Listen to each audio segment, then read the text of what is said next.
Tehran में तबाही और ऐसी तबाही कि यकीन कीजिएगा 50% तस्वीरें मैंने गायब कर दी हैं, काट दी हैं, देखने लायक नहीं हैं। ईरान में कोई ऐसा शहर, ऐसा इलाका नहीं है जहां अमेरिका और इजराइल हमला ना कर रहे हों और पूरी ताकत से कर रहे हैं। दोस्तों, सिविलियंस का बहाना बना रहा है अमेरिका कि ईरान सिविलियंस पर, मिडिल ईस्ट में सिविलियंस पर हमला कर रहा है, इजराइल में ईरान सिविलियंस पर हमला कर रहा है। हालांकि दुनिया को पता है सिविलियंस पर हमला कौन करता है। तेहरान में सिविलियंस की सीधा गाड़ियों को निशाना बनाया है। दर्जनों मौत का अंदेशा है जो तस्वीर आई है। ये देखिए दोस्तों, तेहरान का वो इलाका जो काफ़ी खूबसूरत था, हिस्टोरिकल प्लेस था, खूबसूरत शहर था। चारों तरफ धुआं धुआं है, सिविलियन सड़कों पर गिरे पड़े हैं, गाड़ियां तबाह हो चुकी हैं, लोग घायल और अधमरे शौक हालत में पड़े हुए हैं। अल्लाह अकबर। ईरान के अंदर तेहरान को निशाना बना रहा है इजराइल, और तेहरान पर अब तक का ये सबसे बड़ा हमला है। अल्लाह अकबर, अल्लाह अकबर, अल्लाह अकबर। दोस्तों, चारों तरफ आग है, लोग परेशान हैं। ये कौन है? ये सिविलियंस ही तो हैं, ये आम नागरिक ही तो हैं, ये कोई फौज नहीं है, ये IRGC नहीं है, ये ईरान के हथियार नहीं है, ये ईरान के आम लोग हैं। जनता बता रही है कि सड़कों पर, गाड़ियों पर डायरेक्ट निशाना बनाया है। हजरात मोहतरम, लाशों के अब अंबार लगने वाले हैं। ईरान के अंदर सिविलियंस को हिट किया गया है। ईरान अब सब कुछ खो चुका है। ईरान, मैं क्या कहूँ, मेरे पास शब्द नहीं है। तस्वीर आप देख लीजिए, ऐसी तस्वीरें आ रही हैं कि जिगर आपका, कलेजा आपका फट जाएगा। सबसे बड़ा अपडेट शेयर कीजिएगा, तेहरान में तबाही। सिविलियंस एरिया को, सिविलियन सोसाइटी को इजराइल निशाना बना रहा है। तेहरान पर और ईरान के दूसरे इलाकों पर किस तरह से इजराइल ने बमबारी की है, देखिए।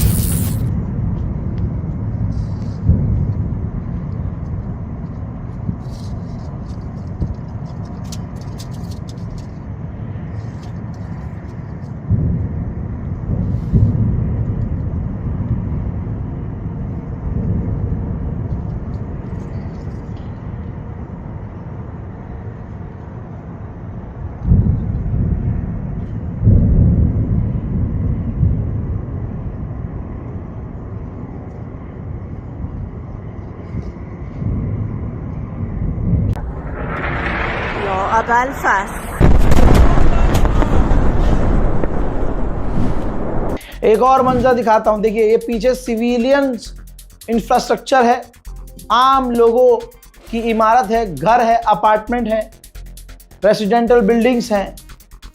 ईरान के तमाम जगहों पर, बिल्कुल ये समझ लीजिए जो मैंने परसों बात कही थी कि इजराइल ईरान को गाजा बनाने की तैयारी में है, कि दुनिया एक बार चुप हो जाए और हम गाजा बना दे ईरान। उधर अमेरिका ने जारी की है ये वीडियो।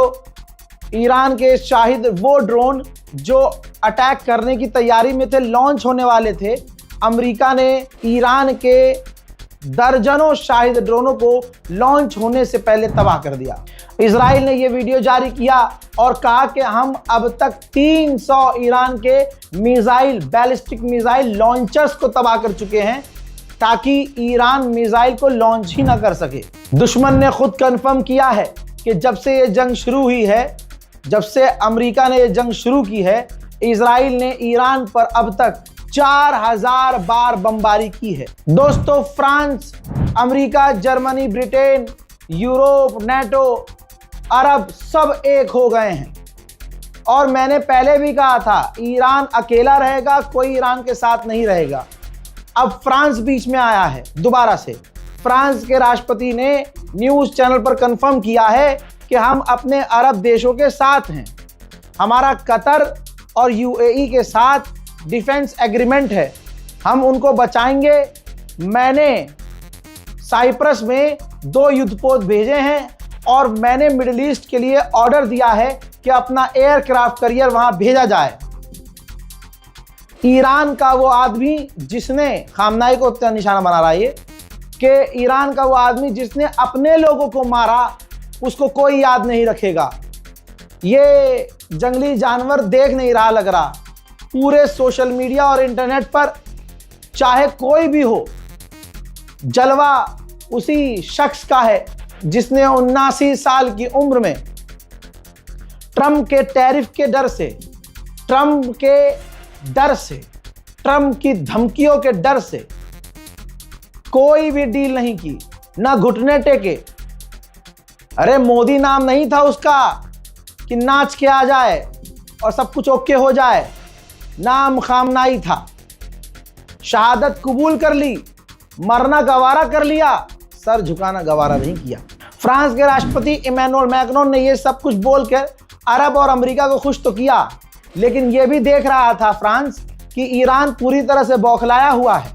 तो बैलेंस करने के लिए इसने आगे कहा कि ईरान पर जो हमला किया है इजराइल और अमेरिका ने, हम उस हमले को अप्रूव नहीं करते, ना उन हमलों को सही मानते हैं। ट्रंप की सरकार ने ऐलान करके बताया है कि कई सारे देश हम तक आए हैं, हमसे कांटेक्ट किया है और उन्होंने कहा है कि ईरान के खिलाफ हम आपकी मदद करने को तैयार हैं।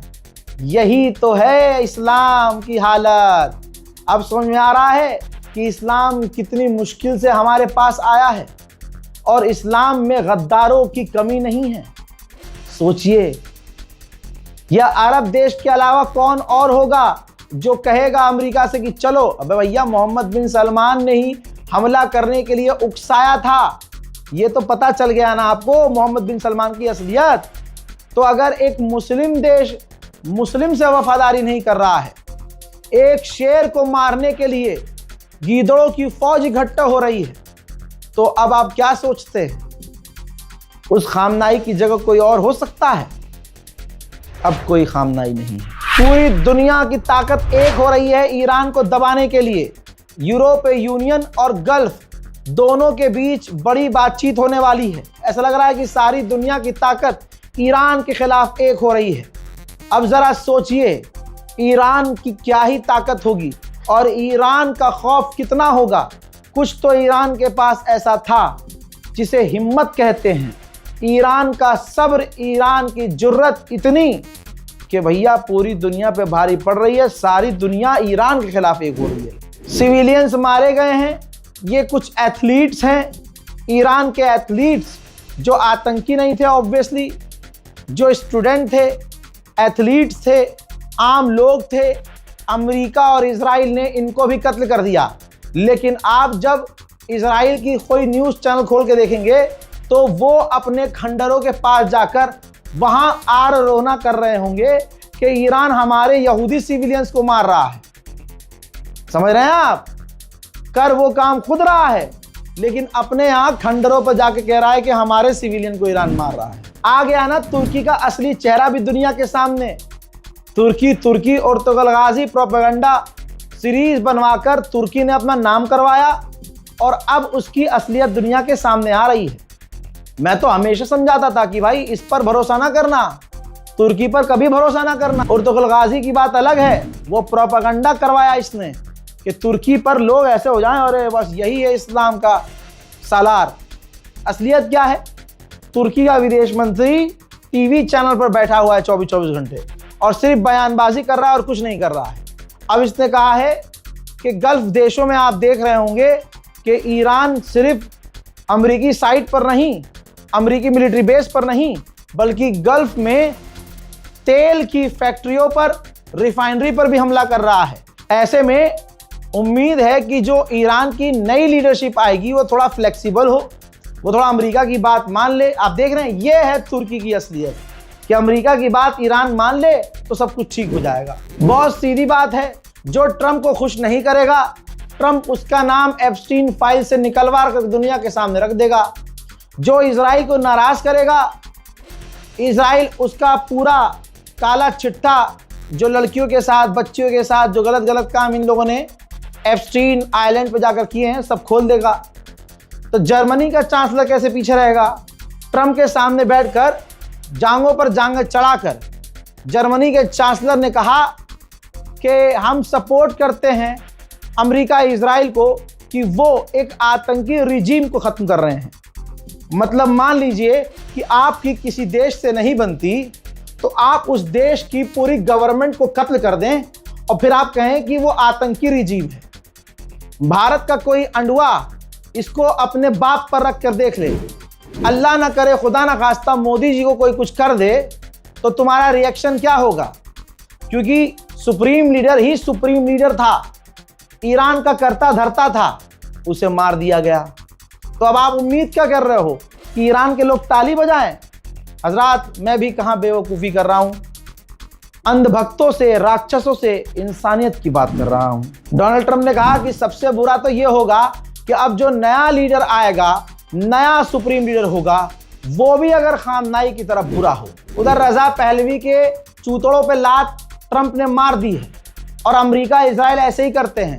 रजा पहलवी पूरे पिछले कई सालों से उछल रहा था और अमेरिका इजराइल को सपोर्ट कर रहा था इस लालच में कि ईरान का राष्ट्रपति इसे बना देगा अमेरिका। लेकिन ट्रंप ने अपने ताज़ा बयान में कहा है कि मैं ऐसा व्यक्ति ढूंढ रहा हूं जो ईरान में ही रहता हो और ईरान में पॉपुलर हो, उसको सरकार दी जाए। दूसरी तरफ ईरान के लोग घुटने पे आने को तैयार नहीं हैं। इधर से हमले हो रहे हैं, इधर से मिसाइल आ रही है, उधर तबाही मच रही है। ईरान के लोग अपने मुल्क के लिए सड़कों पर उतरकर जबरदस्त प्रदर्शन कर रहे हैं।